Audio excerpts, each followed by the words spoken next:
주일날이라 부를 수는 없고. 예? 아니요, 그거 말고 진짜 좋아하는 노래가 있어요. 그게 무슨 노래냐면 김도향 씨가 부른 난 참 바보처럼 살았군요. 여러분도 좋아하시죠? 어느 날 난 낙엽 찌는 소리에 갑자기 텅 빈 내 마음을 보았죠. 오후 시간에 한번 부를까요? 점심 때 한번 부를까요? 그냥 덧없이 흘러버린 그런 세월을 느낀 거죠.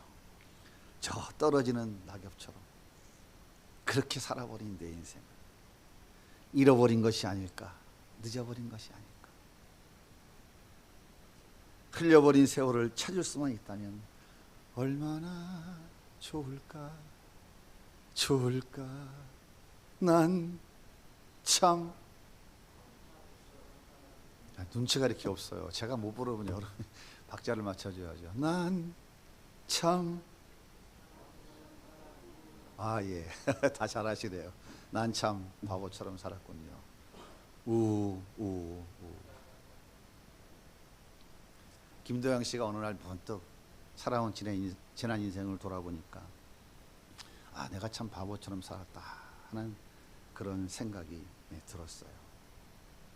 왜 이런 생각을 하며 지난 삶을 후회했을까요?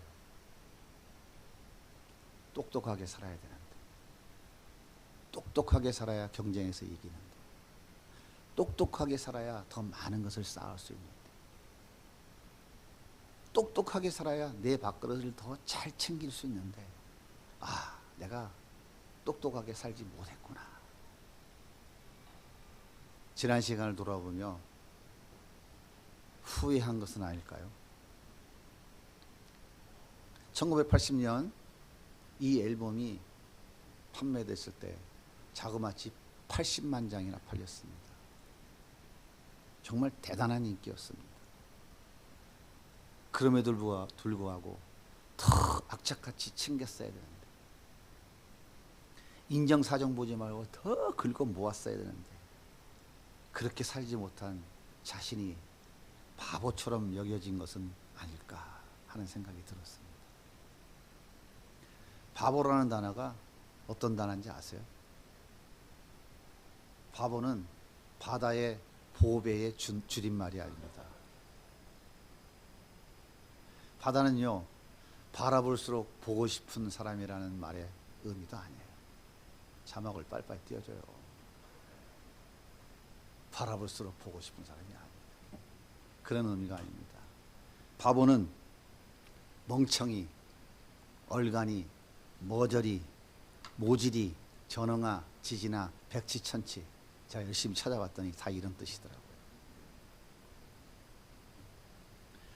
바보는요, 자기 밥그릇을 뺏기고도 희죽희죽 웃는 사람이에요. 그래, 가져가. 지난주에 보니까 26살 먹은 청년이 초등학교 5학년 아이한테 안녕하세요 이렇게 인사하더라고요. 그래도 히히 웃어요. 간식을 주니까 너무 좋아서 히히 웃어요. 이것이 이익인지 손해인지 계산기를 두드릴 줄 모르는 사람입니다. 남들이 비웃고 조롱해도 그냥 마냥 기쁘게 웃어요. 여러분 어떻습니까? 그동안 어떻게 살아오셨어요? 열심히 똑똑하게 살아오지 않으셨습니까? 근데 어느 날 성적표를 딱 받아보니까 바보 이렇게 매겨져 있지 않았나요? 아니면 바보가 되기 위해서 바보처럼 살아오셨나요? 왜 사람들은 바보가 되는 것을 경멸할까요? 왜 똑똑하게 살려고 할까요? 예수가 없는 사람들은 자기 안정과 자기 행복을 자기 스스로 지켜야 되기 때문에 똑똑해져야만 됩니다. 절대로 바보가 될 수가 없어요. 하지만 예수가 있는 사람은 예수님처럼 바보가 될 수밖에 없어요. 여러분 똑똑하게 살려고 애쓰셨죠? 지금도 얼마나 똑똑하게 살려고 애쓰고 계십니까? 오늘 본문에 정말 바보, 멍청이 같은 사람 보아스가 등장하죠. 이 보아스가 룻과의 약속을 지키기 위해서 아침 일찍 성문 앞으로 올라가고 있었어요. 그런데 마침 만나려고 했던 그 기업 물을 자를 만난 거예요. 오늘 본문 1절에 이렇게 기록하고 있어요. 보아스가 성문으로 올라가서 거기 앉아있더니 마침 보아스가 말하던 기업 물을 자가 지나가는지라. 보아스가 그에게 아무개여 이리로 와서 앉으라 하니 그가 와서 앉으며. 룻이 이삭을 짓기 위해서 우연히 찾아간 밭이 보아스의 밭이었잖아요. 그때 마침 보아스가 자기 밭에 찾아왔잖아요. 우연일까요? 오늘도 보아스가 우연히 성문 앞으로 올라가는데 기업 물을 자를 만났어요. 마침 그 사람이 그 자리를 지나가고 있었어요. 이것이 우연일까요? 하나님의 사전에 우연이라는 단어는 없습니다. 자기 소견에 옳은 대로 살다가 이제는 안 되겠다. 자기의 모든 삶을 다 포기하고 베들레헴에 돌아온 나오미. 여호와의 날개 아래 보호받아야 되겠다. 자기 백성과 자기 신을 다 버리고 나오미를 쫓아온 그 룻을 위하여 우리 하나님은 지금도 무대 밖에서 섭리하고 계신 거예요.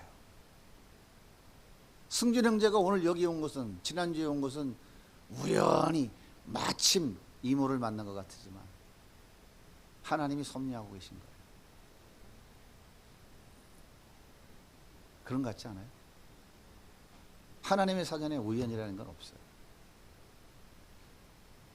보아스는 즉시 장로 10명을 쳐가요 기업 물을 자와 함께 성문 앞 광장에 앉았습니다. 성문 앞 광장은 재판이나 공공 집회를 하는 장소예요. 재판할 때 성문 앞에 앉은 사람이 재판장입니다. 그러니까 베들레헴에 유력한 사람 보아스가 성문 앞에 앉았다고 하는 것은 그가 바로 이 재판의 재판장이라는 이야기예요. 재판장 보아스가 장로 10명을 초청한 것은 공정한 재판을 위해서 그들이 지금 배심원이 된 것입니다. 어제 성문 앞 광장은 수수한 나락을 털어서 알곡을 쌓아놓는 타작마당이었어요. 근데 오늘 지금 이 타작마당은 재판장으로 무대가 바뀌었습니다. 자, 지금 재판장 보아스 앞에 피고인 기업 물을 자가 앉아있고 좌우측으로 배심원 5명, 10명이 지금 앉아있습니다. 그리고 그 뒤에 베들레헴 성읍의 많은 사람들이 지금 방청객으로 야, 이 재판 재밌겠다. 어떤 결과가 나올까? 지금 둘러싸서 구경을 하고 있는 그런 상황입니다. 자, 이때 재판장인 보아스가 말문을 엽니다. 말씀을 더 쉽게 해석해 놓은 현대인의 성경으로 한번 같이 읽어보겠습니다. 시작. 그 친척에게 말하였다. 지금 모압 땅에서 돌아온 나오미가 우리 친척 엘리멜렉의 소유지를 팔려고 한다. 아무래도 내가 이 사실을 알아야 할 것 같아서 너를 불렀다. 만일 내가 그 밭을 사고 싶으면 여기 앉아 있는 장로들 앞에서 그것을 사도록 하라. 그러나 내가 사고 싶지 않으면 즉시 나에게 말하라. 내가 그 밭을 사지 않을 경우에는 내가 사도록 하겠다. 하지만 그 밭을 사는 것은 너에게 우선권이 있고 그 다음에는 나에게 있다. 줬소. 내가 그 밭을 사겠다. 재판장 보아스가 지금 묻는 거예요. 나오미의 밭을 사겠습니까? 그랬더니 그 사람이 할렐루야, 좋습니다, 사겠습니다. 거침없이 그냥 단숨에 흔쾌히 승낙을 지금 하고 있는 거예요. 레위기 25장에 보면 남편이 아들을 낳지 못하고 죽으면 가까운 친척이 그의 땅을 사서 그의 가족을 먹여 살려야 돼요. 만약 흉년이 들어서 쌀을 빌려서 먹었는데 갚지를 못하면 갚지를 못해서 그 땅을 대가로 그 사람에게 주었다면 이 사람이 가서 돈 주고 그 땅을 다시 찾아가지고 와야 돼요. 그래서 남은 가족을 먹여 살려야 됩니다. 이것을 바로 고엘 제도라고 하는 거예요. 이건 하나님이 그렇게 하도록 말씀하신 것입니다. 지금 보아스는 하나님 말씀하신 그 고엘 제도의 근거에서 가까운 기업 물을 자에게 당신이 나오미의 땅을 사겠느냐 그렇게 묻고 있는 거예요. 그러자 이 사람이 좋다고 거침없이 시원하게 대답했어요. 사겠습니다. 왜 이렇게 거침없이 시원하게 대답했을까요? 이 사람은 똑똑한 사람이거든요. 계산기를 탁 두들겨 보니까 나오미가 늙었잖아. 조금 있으면 죽겠네. 아들도 다 죽었잖아. 아이고 좋네. 할렐루야네. 이거 뭐 수지가 맞는 장사네.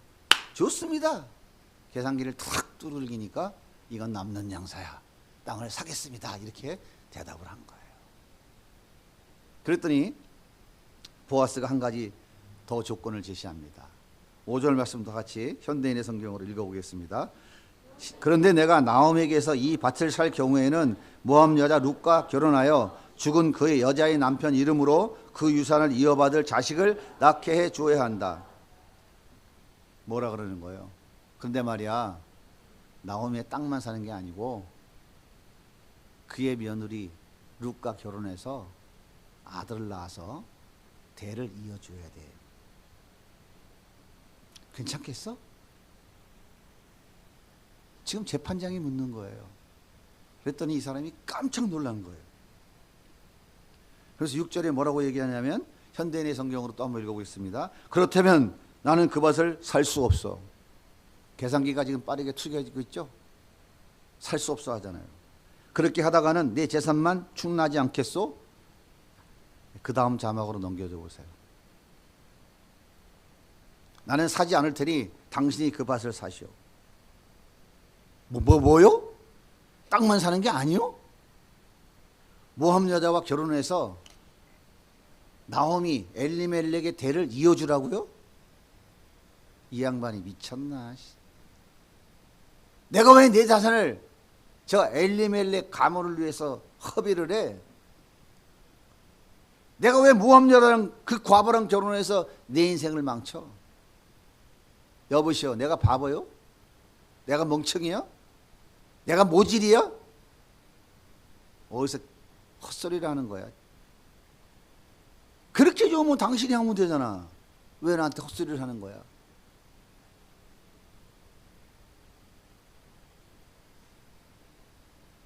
나오미의 땅만 사면 수지 맞는 장사인데 룻과 결혼해서 자식을 낳으면요 먹여주고 입혀주고 경제적인 모든 거 책임져 줘야 되잖아요. 그런데 고엘 제도가 뭔지 아세요? 그 아들이 장성해서 성인이 되면 나오미에게 산 땅을 그 아들에게 다시 명의 이전해 줘야 돼요.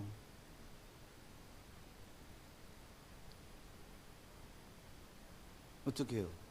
이 사람이 지금 똑똑한 사람이니까 바보인 것 같습니까? 똑똑하죠?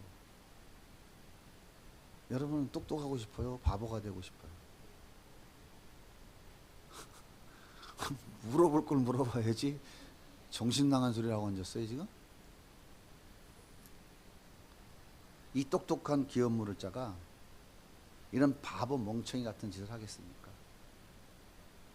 바보가 되고 싶지 않은 이 사람은 기업 물을 자의 책임을 포기하겠다고 자기 신을 벗었어요. 8절 말씀입니다. 이에 그 기업 물을 자가 보아스에게 이르되 내가 너를 위하여 사라 하고 그의 신을 벗은지라. 부동산을 매매할 때 인감도장 찍잖아요. 그리고 인감증명서 첨부해야 됩니다. 그래야 계약이 성립이 돼요. 이스라엘 사람들도 무언가를 주고받고 뭔가 계약을 체결할 때에 도장을 찍는데 그 도장을 찍는 방법이 신발을 벗는 것이었어요. 지금 이 기업 물을 자는 재판장 보아스 앞에서 나는 내 기업 물을 자의 책임을 포기하겠다라고 지금 선언한 거예요. 확실하게 도장을 찍고 자기 의사를 표현한 것입니다. 그러자 이제 보아스가 판결을 내립니다. 9절 말씀을 같이 또 읽어볼게요. 보아스가 장로들과 모든 백성이 이르되 내가 엘리멜렉과 기련과 말론에게 있던 모든 것을 나오미의 손에서 산 일에 너희가 오늘 증인이 되었고. 여러분 지금 이 기업 물을 자는 자기의 권리를 포기했습니다. 나오미의 기업 물을 자에 자기 책임을 포기했습니다. 그래서 그 다음 순번인 제가 나오미의 땅을 사겠습니다. 여기 배시몬으로 앉아있는 10명의 장로들과 이 자리에 모인 베들레헴 성읍 여러분 모두가 증인입니다. 내가 사겠습니다 라고 지금 선언하는 거예요. 그리고 이어서 판결합니다. 여러분, 나는 말론의 아들 룻과 결혼해서 그의 가문의 대를 이어줄 것입니다. 여러분이 나와 룻의 결혼의 증인입니다. 그렇게 지금 선언하고 있는 거예요. 여러분, 지금 보아스가 무슨 짓을 하고 있는 거예요? 자기 스스로 바보 멍청이가 되겠다고 선언하고 있는 거예요. 그것도 자기가 재판장이 되어서 10명의 배심원들과 거기에 많이 둘러싸여져 있는 베들레헴 성읍 사람들 앞에서 나는 바보가 되겠습니다. 나는 멍청이 얼간이가 되겠다고 스스로 결정하고 있는 거예요. 와, 세상에 이런 바보 멍청이가 다 있어? 어떻게 저렇게 더러운 이방 여자와 결혼을 해? 아, 미치지 않고는 저게 불가능한 일이야? 참 살다 별거를 다 보내.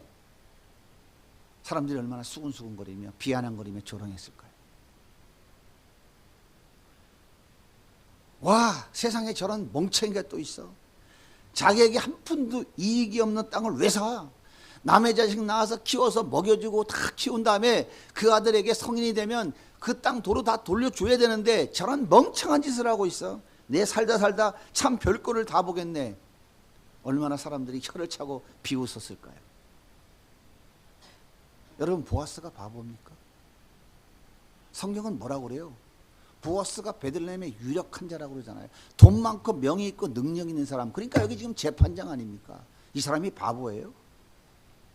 절대 바보가 아니에요. 그런데 왜 바보 멍청이가 되기로 지금 결정했을까요? 단 한 푼의 이익도 없는데 그 똑똑한 사람이 왜 스스로 바보가 되겠다고 멍청이가 되겠다고 지금 스스로 증인 앞에서 선서를 하고 있을까요? 왜 멸시천대 손가락질을 당하면서 바보가 되기로 결정한 것일까요? 보아스는 바보가 되겠다고 결정한 것이 아니라 하나님 말씀에 순종한 거예요. 하나님 말씀에 순종했다니까요. 기업 물을 자로서 당연히 하나님 말씀하심에 예 하고 따른 거예요.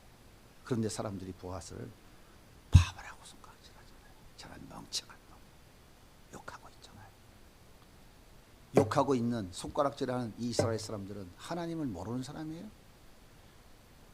이들은 하나님이 택한 선민이에요. 여호와의 총회에 들어온 사람들이에요. 이들은 스스로 자기가 하나님을 믿고 구원받았다고 큰소리 치고 있는 사람들이에요. 그들은 미쳤다고 손가락질하고 있어요. 왜?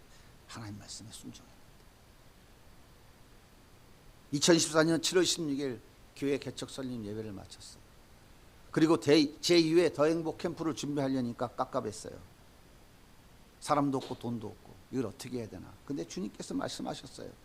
그래서 2015년 1월 첫째 주에 주일 낮 시간에 선포했어요. 제2회 더 행복 캠프는 8월 12일부터 15일까지 양평 창신수양관에서 진행합니다. 아니, 밥도 제대로 못 먹는 목사가 자기 발등에 불도 못 끄는 주제에 무슨 선교를 해?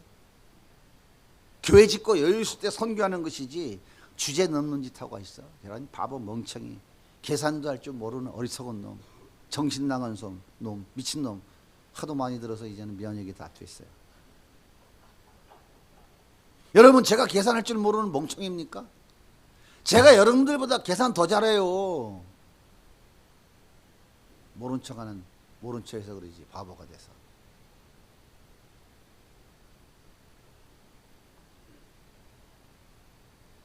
절대 손해보는 장사이고 단 일도 남는 것이 없는 줄 제가 너무 잘 압니다. 그런데 왜 제가 바보 짓을 했을까요? 주님이 하라고 하시니까 그냥 예한 것밖에 없어요. 그랬더니 사람들이 다 나보러 저 똑똑하지 못한 놈, 머저리 같은 놈이라고 욕을 하더라고요.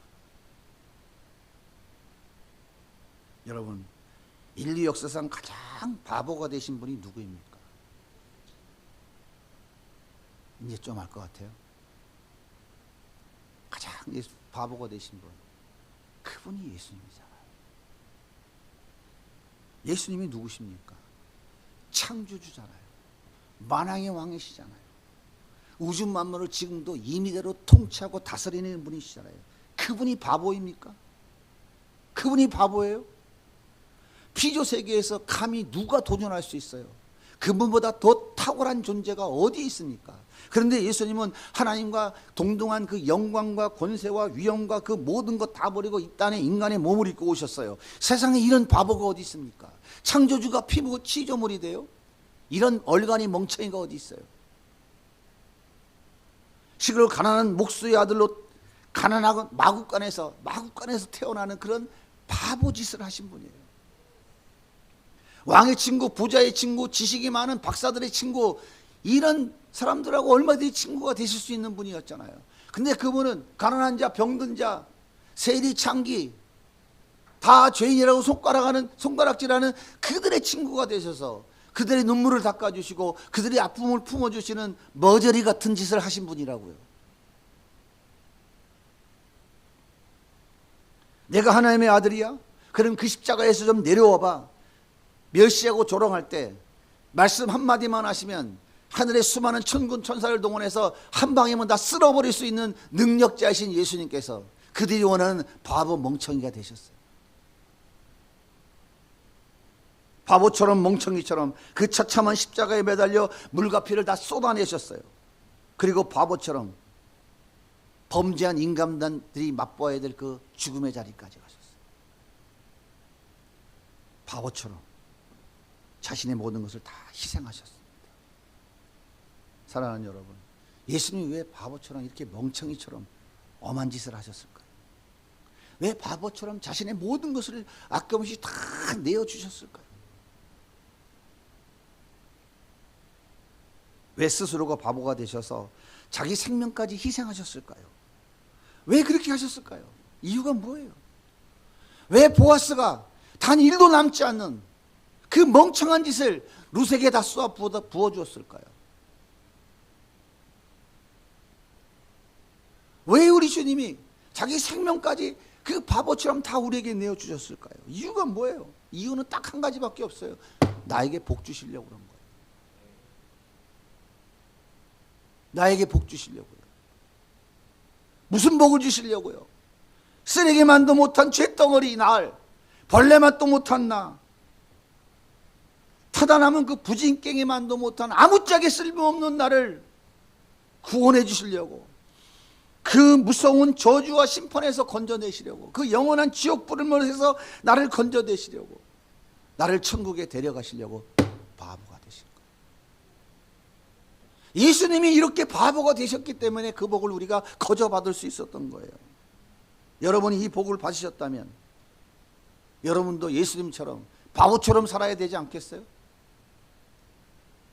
너무 똑똑해가지고 예수님이 바보가 돼서 천국에 가는 티켓을 거저 주셨으니까 너무 똑똑해갖고 이 땅에 잘 먹고 잘 살아야지,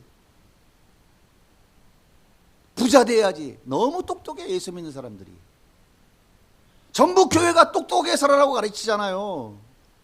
바보처럼 가르치는 교회 성도들이 앉아있는 바보들이 어디 있어요? 여기 앉아있는 바보들이나 바보처럼 앉아있지.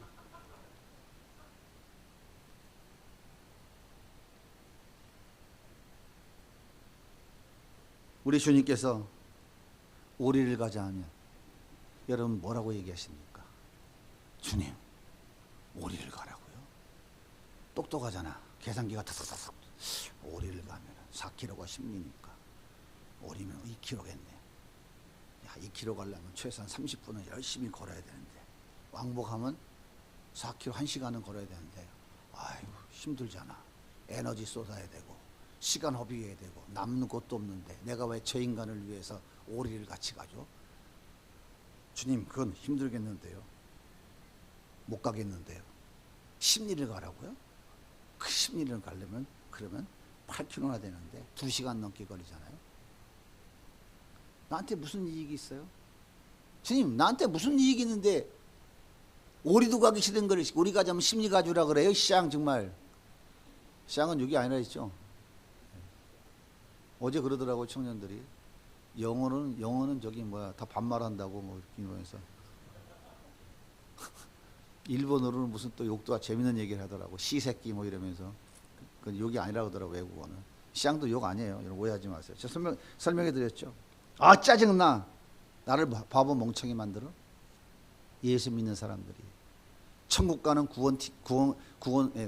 구원받은 천국 티켓 받은 분들이 너무 똑똑한 거야. 그러니까 주님이 말씀하시면 절대 안 들어. 왜? 너무 손해가 많으니까. 그런데 천국은 가고 싶어. 그게 예수 믿는 건가요? 난 못 가니까 주님 혼자 가세요. 난 바보처럼 살기 싫어요. 그건 바보가 하는 짓이죠.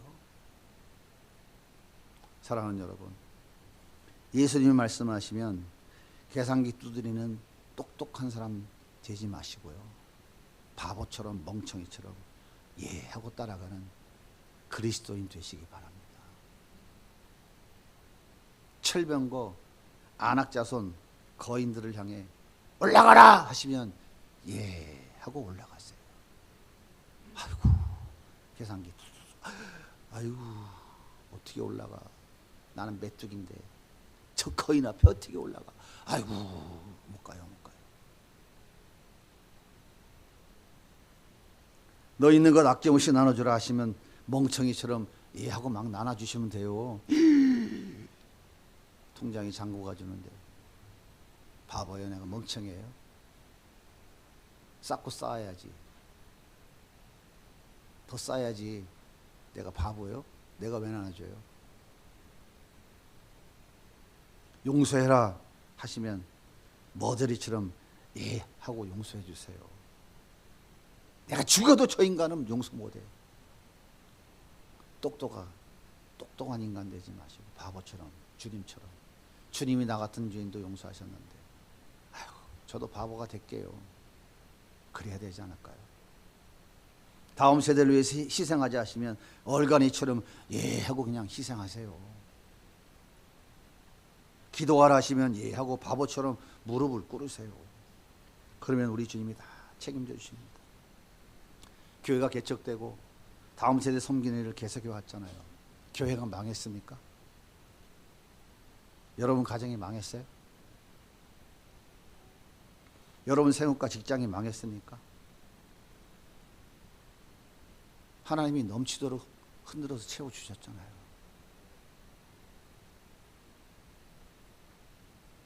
영적인 복도 주시고 육적인 복도 주시고 다 주셨잖아요. 똑똑한 자식 키우려 하지 말고 예수님 가르쳐서 바보처럼 살아가는. 넌 앞으로 뭐가 될래? 난 돈 많이 벌 거예요. 돈 많이 벌어서 뭐 할래? 나눠주려고요. 난 공부 열심히 해서 대학 교수들에 뭐 하려고? 나눠주려고요. 아낌없이 주려고요. 그게 예수가 있는 사람인 거예요. 예수 없는 사람들은 자기 밥그릇 챙기지 못하는 자를 바보라고 말해요. 예수님을 모르는 사람은 자기 것도 못 지키는 사람들을 향해서 난 멍청이 같은 놈이라고 욕을 해요.